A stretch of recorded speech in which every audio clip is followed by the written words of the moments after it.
Welcome to It's All Your Fault on True Story FM, the one and only podcast dedicated to helping you identify and influence the most challenging human interactions, those involving patterns of high conflict behavior.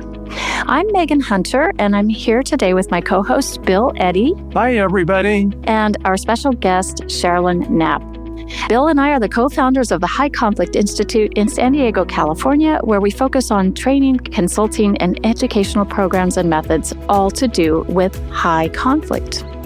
In today's episode, we are thrilled to be joined by one of our wonderful trainer speakers, Cherolyn Knapp. She is a lawyer, a conflict resolution consultant, and a mediator and facilitator. She's a very, very busy person. Also leads our New Ways for Work training, and we're going to talk about that today a bit. So Cherolyn will help us today answer listener questions that you've all submitted related to high conflict stuff at work. And she'll announce a new offering we have coming soon at HCI as well. But first, a couple of notes. Send your high conflict related questions to podcast@highconflictinstitute.com or through our website at highconflictinstitute.com/podcast, where you'll also find all the show notes and links.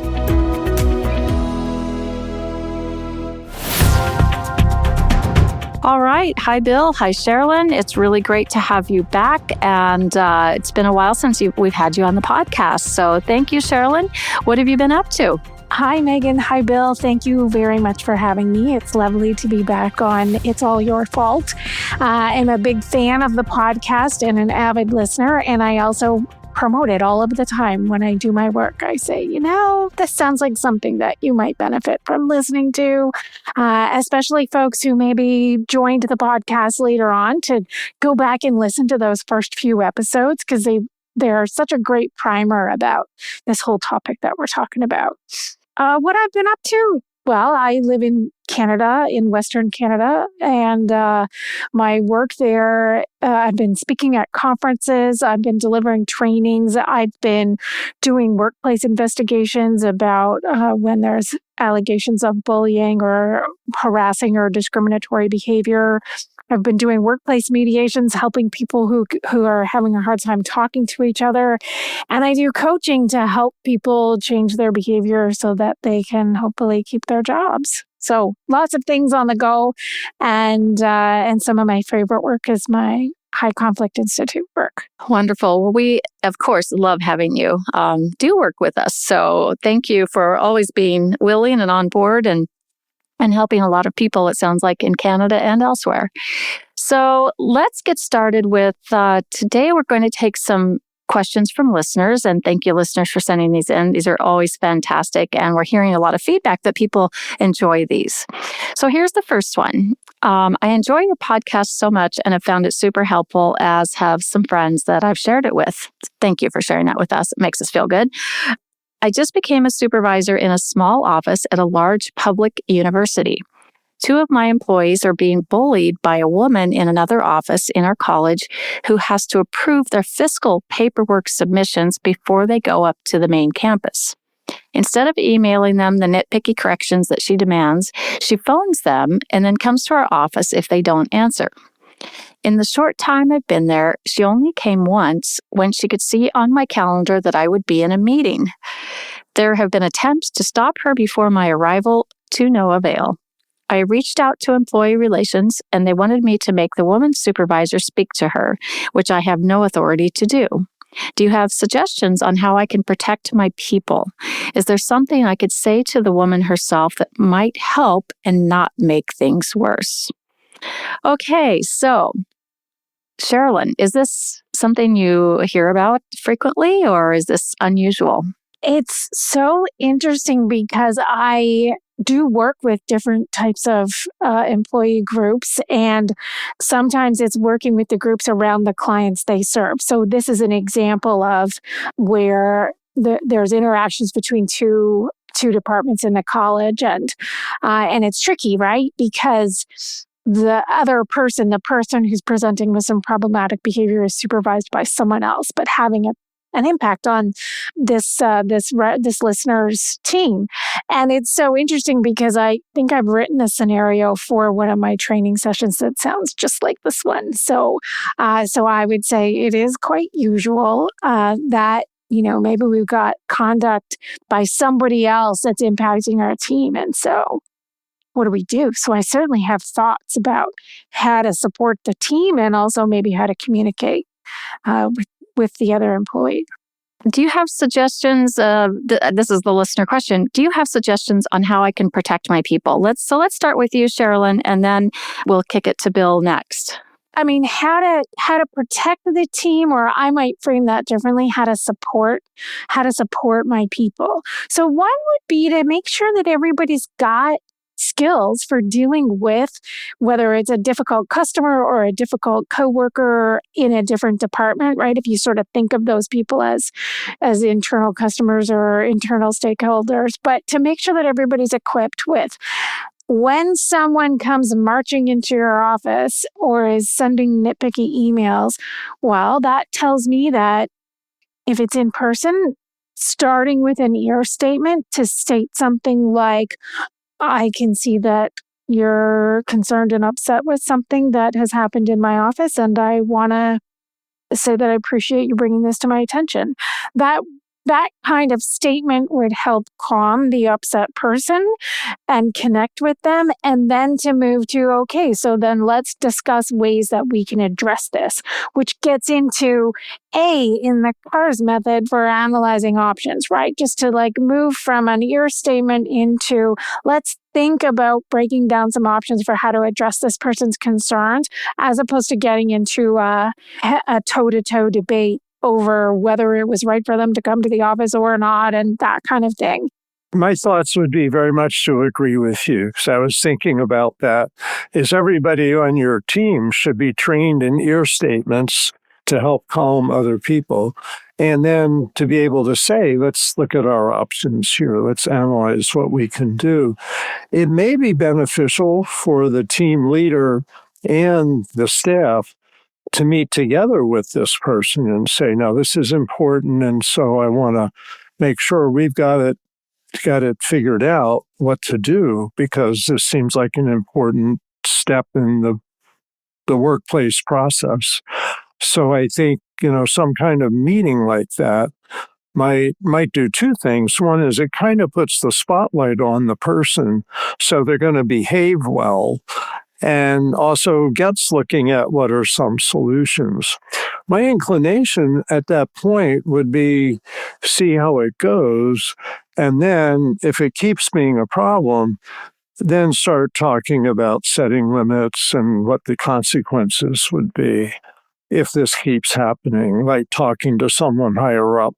And even though they said that person there's a person above the problematic person that doesn't have authority over them, somebody has authority over them. And I think it might be beneficial to, if necessary, talk to that person, but not at this stage. I think this is the early stage, and see if you can solve it with EAR statements and analyzing options. A second approach then, in terms of thinking about, do you need to take it next level? And I'm seeing the advice from employee relations, which was to get the woman's supervisor to talk to her. And maybe instead it looks like a meeting between the two supervisors, which is framed around, hey, I want to make sure that our two teams are working effectively together. And I know that sometimes they interact for their work. So, hey, fellow supervisor, could we sit down and have a meeting to talk about ways that our teams work together? And then maybe we draw our teams in together and make sure that those communication lines are happening effectively. And then we've got parameters around how do you provide feedback when, for instance, when forms aren't filled out appropriately, or when the submission of certain information isn't done correctly, how does that feedback get given? And do that all within the context of understand that people are upset here. So they're reacting, and that's making people's days at work not very nice. Yeah, so I want to circle back to something you said at the very beginning, Cherolyn, and it's actually a question for you, Bill. Is Cherolyn mentioned that when that employee comes in and one of your primary goals is to connect with them. and connect using an ear statement. So for our listeners who don't know what an ear statement is, let's talk about that for a minute, and then also talk about why it's so important to connect. Why is that? It's the first in our CARS method, right? Connecting, analyzing, responding, and setting limits. So C for connecting. Why is that so important? Well, the first thing is ear statements include something that shows empathy and or attention and or respect. So empathy, I can understand that there's some frustration going on here for you, or I can see your disappointment or irritation with something, or whatever it is, just putting kind of a name on their experience, but just not opening it up, just saying, I can see that, and I can see how important this is. So that's respect. I can see, or I can respect how important this is to you, and therefore to our whole organization. Tell me a little more. I want to understand. So that's attention. So empathy, attention, and respect tends to calm people because they feel like now you're not on opposite teams, you're on the same team. And if you can calm the person, then they can think better. And so they're not in a defensive position, but now they're in a thoughtful position. You can look at options, as Cherolyn said. And so let's analyze what some of our options are here. I can see it's frustrating for you. And if you're having a group meeting, I can see it's frustrating for you too, to the other people. And then let's analyze some options here, because there's always more than one solution to a problem. And let's see what we can find, what we can develop or brainstorm. I think that's a big part of ear statements is first you calm people enough so they can move into a problem-solving mode rather than just staying in a defensive mode. Nice. So let's talk now about the second part of this listener's question. Is there something I could say to the woman herself that might help and not make things worse? I think along the lines of what we've talked about, if there was an interaction where the employee presented herself and that the way of interacting with that person would be how we've been describing, I think calling her up out of the blue and saying, "You came to my office and that wasn't appropriate," is bound to inflame the situation, and the person is likely to feel targeted and might even make a complaint under the university's respectful workplace policy against the person. But I can understand the impulse to want to try and talk and reason with the person, to say things like, "When you come to my office and make demands of my staff, it's very upsetting to them." But that would be an example of trying to lead someone to insight. And one of the things we know about people who may have high conflict personality traits is that insight doesn't come for them. They hear those as accusations. They hear that as blaming and targeting, and they don't actually gain the insight that we want them to gain.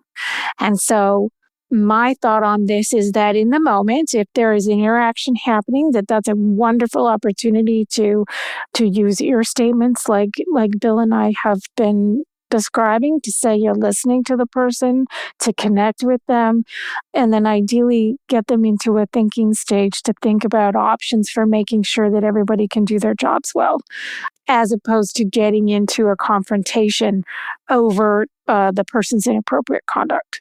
Well, thank you, Cherolyn. I think that's valuable information. So let's move on to listener question 2. I absolutely love your podcast and have listened to every episode multiple times. Well, thank you. So my question is, I think there is a misconception that a high conflict person is someone who yells and argues, but I get the idea after listening to your content that this isn't necessarily the case. Can you discuss how high conflict people may present and not normally yell and scream and argue? And I know this is something that's come up a lot in my trainings because I do show some videos that show a lot of screaming and yelling. And when you hear the terminology high conflict, it sort of denotes a lot of loudness and angst and screaming and yelling, but it isn't always the case. And I think maybe at home more than in the workplace, you might experience the louder high conflict But in the workplace, it's probably more muted. So would that be your experience, Cherolyn? I appreciate the question, and I think it shows some helpful insight into the different ways we get reactive as people when we're reactive, and if you think about the classic amygdala response of fight, flight, or freeze, we know what it looks like when someone's in fight mode. They may be loud and yelly, and do outbursts and that kind of thing. But what does it look like when it's more like freeze or flight? And I think in workplaces, there are certainly outbursts at work, but people also do have an understanding about a need to engage somewhat professionally. And so you might be more likely to see a shutdown mode, right? Where somebody shuts down. So one, it can look like someone clicking off a meeting. If it's a virtual meeting, suddenly they're gone. Or they may, refuse to go cameras on in their meetings. Another way it shows up might be that they're there, but they basically don't engage. And so that would be a way of it's a form of freeze or flight where you're physically present, but, mentally you've left the building. So important for us to notice when someone seems to be shutting down. And so that also might look like an interaction where a person is giving one-word answers and the person can't really get them talking. And the other thing that sometimes happens is they may be quiet in the moment, and then comes the 8-page email written at nighttime when the person went home and was very upset and they weren't able to regulate their own emotions. And then they started writing and then the complaint came and that's in the email inbox the next morning. So those are some different ways that I see the quieter fight or flight reaction as opposed to the fight one in workplaces. Right. Now, Bill, in addition to the fight or flight, what else do you see? And I think of someone who came to me recently about a workplace issue. And she said, look, I come home at night and I just feel dead. I don't even feel alive anymore. And it's not that I'm hearing, having someone yelling at me at work all day, but there's one individual who's just passive aggressive and always making digs and blames. So what do we look at in relation to that? Yeah, passive aggressive is what I was thinking of. And what's important for people to realize is passive aggressive is really aggressive in disguise because it's out to, I think, dominate or harm somebody. But it's done in a way that's deniable. And so, where's my stapler? And, well, they've hidden it, but they go, oh, I don't know, boy, that's too bad. You can't keep track of your own stuff. And they hid it. Or the nasty rumors on the internet, or saying things about you that are vague and they can deny, oh, no, I just want people to know the truth about you. So I think going behind people's backs, going to other people, spreading rumors, hiding equipment, all of that stuff. But part of it, too, may be pretending to be friendly and kind and, oh, I would never do such a thing, even though they just did it. We think of high conflict people as generally 4 characteristics: preoccupation with blaming others, and you don't have to yell to do that. You can do that very quietly. A lot of all or nothing thinking, unmanaged emotions, but it may not show. We think the unmanaged emotions are driving a lot of their behavior, but you may not see on the surface that inside they're really simmering. And of course, extreme behavior. And that's where you get the workplace sabotage, the passive aggressive, the spreading rumors, etc. None of that requires people being loud, although a lot of high conflict people do become loud, but they may have a lot of time in between being loud that they can still be just as difficult. So realistically, then how does this person handle it, right? So you're that person who has a coworker who's passive aggressive, let's say, and they're, kind of throwing you under the bus or making these little jabs, and you're coming home every night feeling dead. and you've gone to you've tried all the skills. You're using your statements, you're connecting, you're trying to keep yourself from exploding outwardly.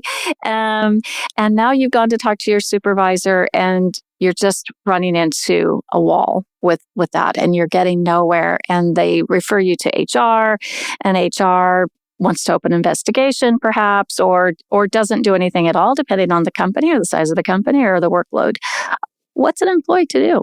My heart goes out to people who are in that kind of situation. It can be very difficult when a person can see the problematic behavior and maybe the systems in the workplace don't acknowledge that kind of thing. I think we're talking more about the idea of microaggressions and the importance of realizing that death by 1,000 cuts really is a thing, that it can be very impactful to be slighted and ignored and sabotaged in these quiet ways can have a tremendous impact. And so when people are learning the skills and trying to do all the things and it's not getting them anywhere, they may really have to think about their own choices. And that's not a nice way to have to go, but people may have to think about their own choices about where they want to be. Is this somewhere that they can work and feel like they're okay?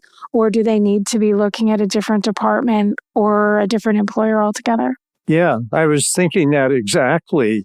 And just by making a list of all my choices, I could leave, I could transfer, I could quit tomorrow, I could hold out for a year while I look somewhere else. I could try ear statements with this person.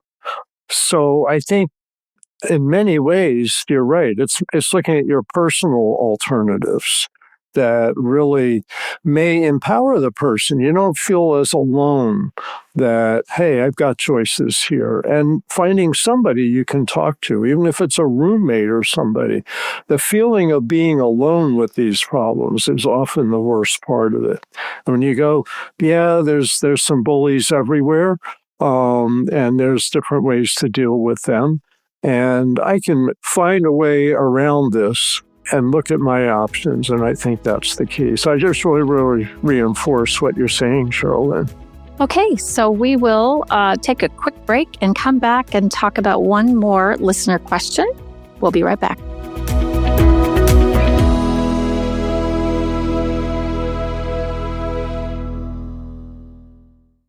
All right, we are back talking with Cherolyn Knapp and Bill Eddy about workplace disputes and conflict. So we have one more question from a listener who says, I would like to hear more support for the abuse enablers that enablers inflict. It is a difficult situation to be so abused and attacked by the entities that are supposed to be educated. They are so insulting. The target is blamed for being an abused person in a difficult circumstance. A high conflict person is praised and built up and gets approval for being an abuser, while the destroyed person is degraded even more.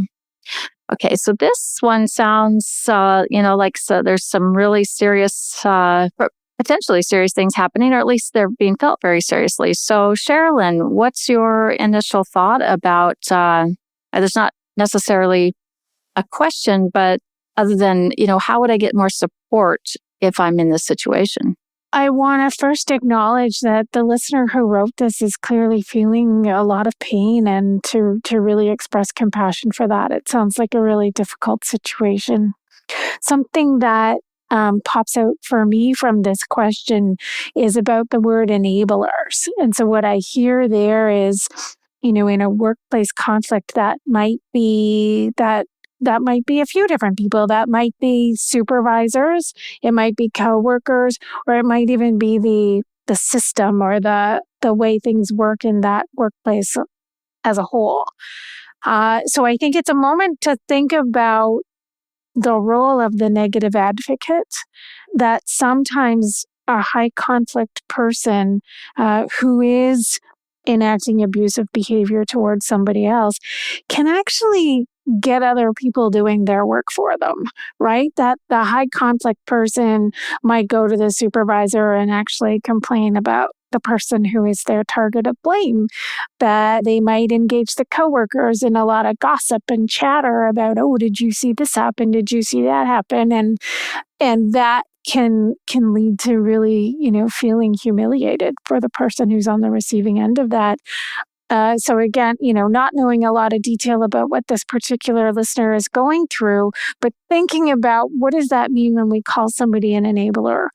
And to be mindful for all of us, are we sometimes hooked into somebody else's drama triangle or conflict, right? Is a person with high conflict personality traits, good at being charismatic and charming and hooking us in to their situation, and we start doing some of their dirty work for them, and the really negative, terrible impact that can have on other people. Yeah, I think that it's having a view that the high conflict person is getting all the attention and somehow getting away with it is concerning. And that's where you get the negative advocates. I think of consulting in one organization, and I said, we'll talk to human resources.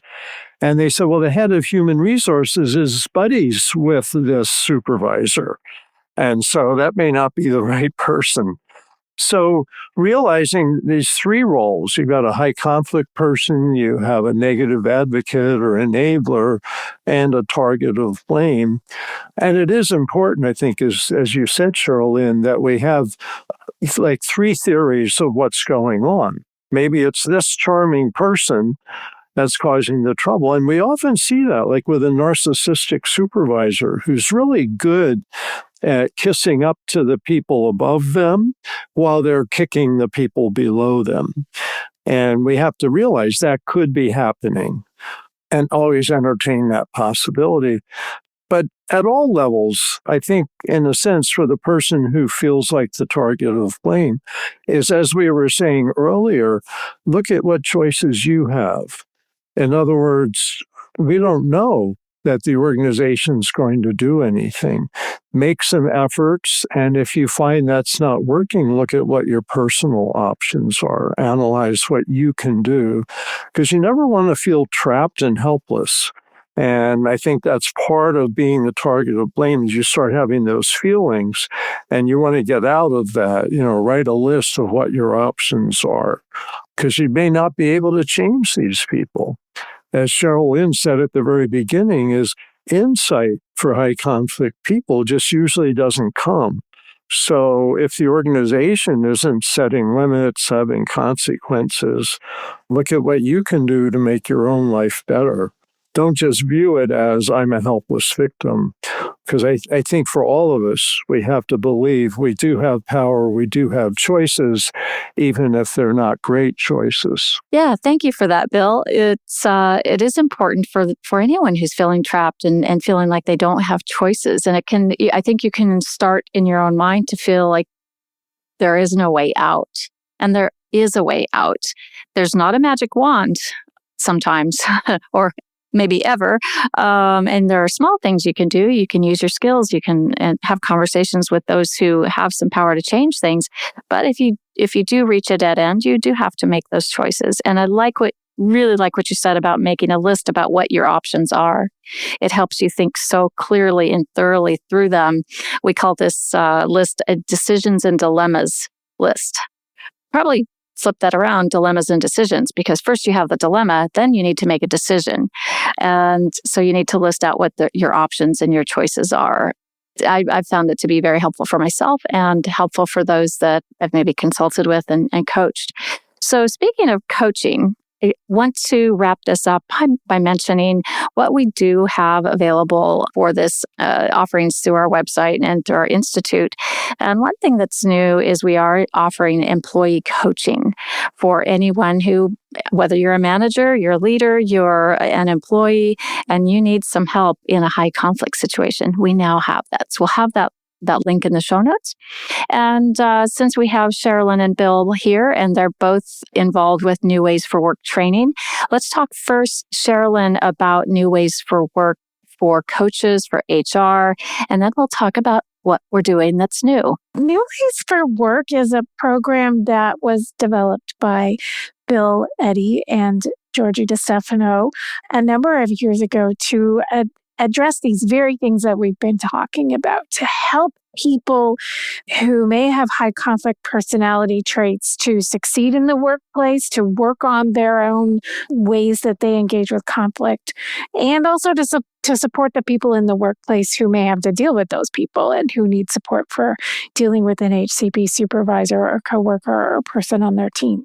So New Ways for Work coaching is a course that High Conflict Institute offers that is jointly taught by Bill, who provides the on-demand recorded portion, and me, and I do the live stream training portion.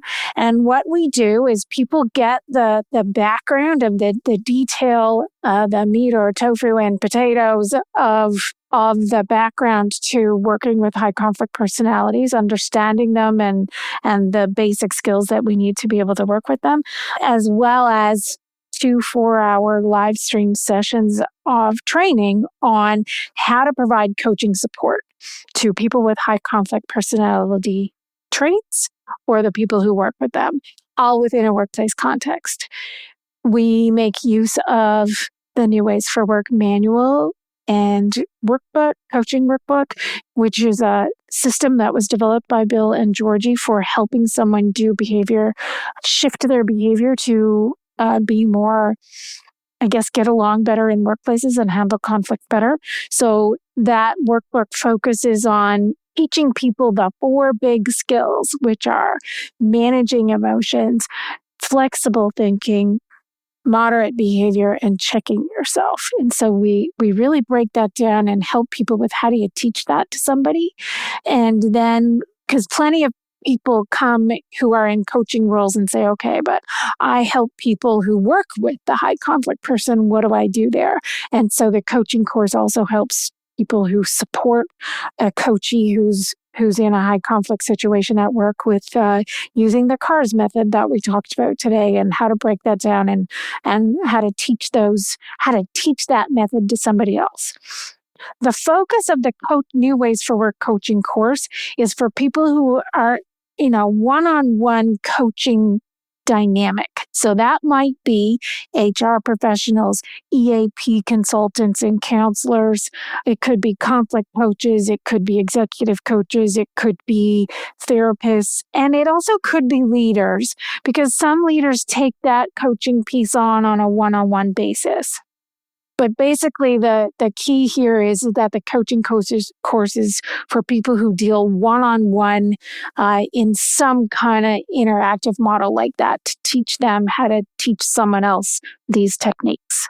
And Bill, New Ways for Work, I know when you started thinking about it years ago, was to help give employees a chance to change, right? Instead of just leaving them flounder in the workplace, or, causing a lot of disruptions, or just terminating them. So let's talk about that for just a moment. Yeah, so I'll give you an example. One of the high-tech companies I did a training for, and then they did a consultation with me, and they said, we have a middle manager who sends these nasty emails disparaging her team. She's got like 20 people in her team, and people are being offended by her, and this is just how she is.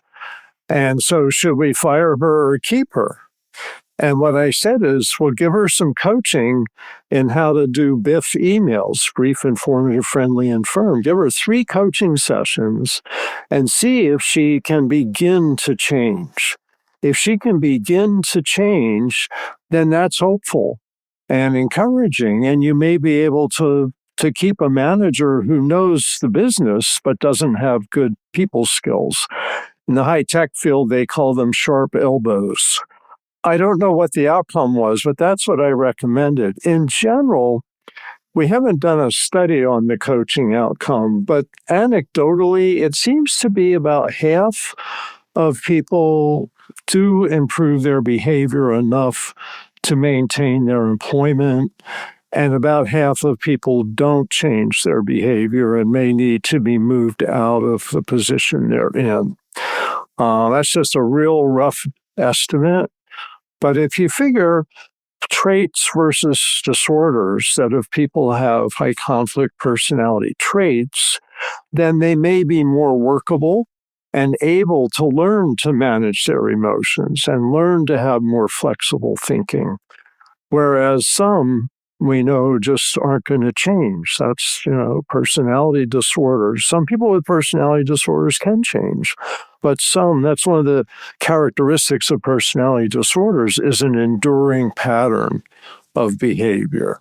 So I think what it does, it gives people a chance to change while not tying up the organization for months or years. In 3 sessions, you're going to see progress or you're not going to see progress. Okay, and I know we have a couple of new ways for work coaching trainings coming up. One is in April and another one in October. And so if you register for those, you'll get to hear Bill at the beginning part and then Cherolyn in the live part. And it's just fantastic stuff. The feedback we get from trainees is phenomenal. So those links are in the show notes for you. Now let's talk about, finally, here at the end, something new we're going to be offering, which is new ways for work for leaders. So Cherolyn, fill us in a bit on that, and then Bill will give you the last word. I am just so excited to talk for the first time publicly about this new course offering that we are putting together and will be offering very soon. So it's called New Ways for Work Leaders, and the focus there is on people leaders of any kind. Whether they are frontline supervisors or senior leaders in an organization, if you lead people and if you find that there is high conflict behavior on your teams, then this course will be made for you. And what we're going to do is to take the high conflict Institute's techniques, many of which we've been talking about today, and apply them in the context of teams and some of the really significant challenges that leaders have to face.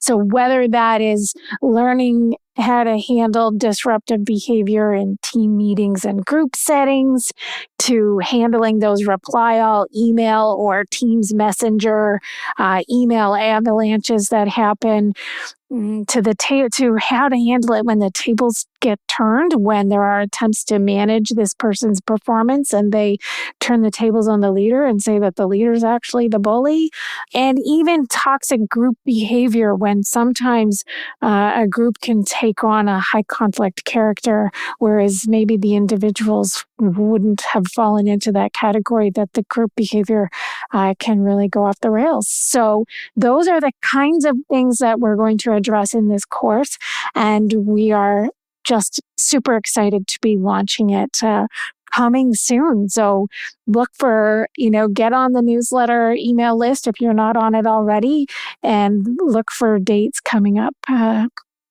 Soon. And I'm excited about it too, because Cherolyn is the one doing the primary part of developing this. And it's something I thought about off and on. But I think what we're seeing, especially since COVID, is that a lot of people are dealing with high conflict behavior in all different size organizations, all different levels. And I've always had this saying that the problem isn't the position, it's the personality, and they can be in any position. And so learning these skills for leaders and how to manage their team, their organization. And I must say, there's a lot of conflict in a lot of certain areas, in business and healthcare and education, in nonprofits. The list goes on and on. And yet, people can manage this. People in society talk about a lot of frustration. There's a lot of high conflict behavior today. But what's really exciting is to see people learn skills and then tell us 6 months, 12 months later, hey, this situation's a lot better now. Thanks for those skills. So it really is a lot about learning skills. And I'm so excited Cherolyn is leading this project and bringing it to fruition. So thanks, Cherolyn, for that. Absolutely. We are just thrilled that Cherolyn is leading this charge and carrying the message through. So we'll be looking forward to that.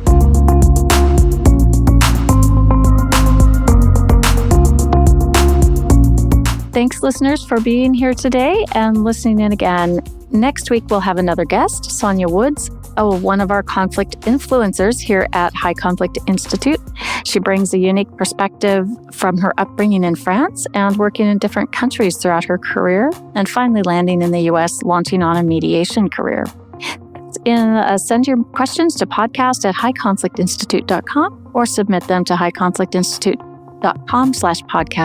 We'd love it if you tell your friends and colleagues about us, and we'd be very grateful if you'd leave a review. Until next time, keep learning and practicing these skills. Be kind to yourself and others while we all try to keep the conflict small. It's All Your Fault is a production of True Story FM. Engineering by Andy Nelson. Music by Wolf Samuels, John Coggins, and Ziv Moran. Find the show notes, and transcripts at truestory.fm or highconflictinstitute.com/podcast. If your podcast app allows ratings and reviews, please consider doing that for our show.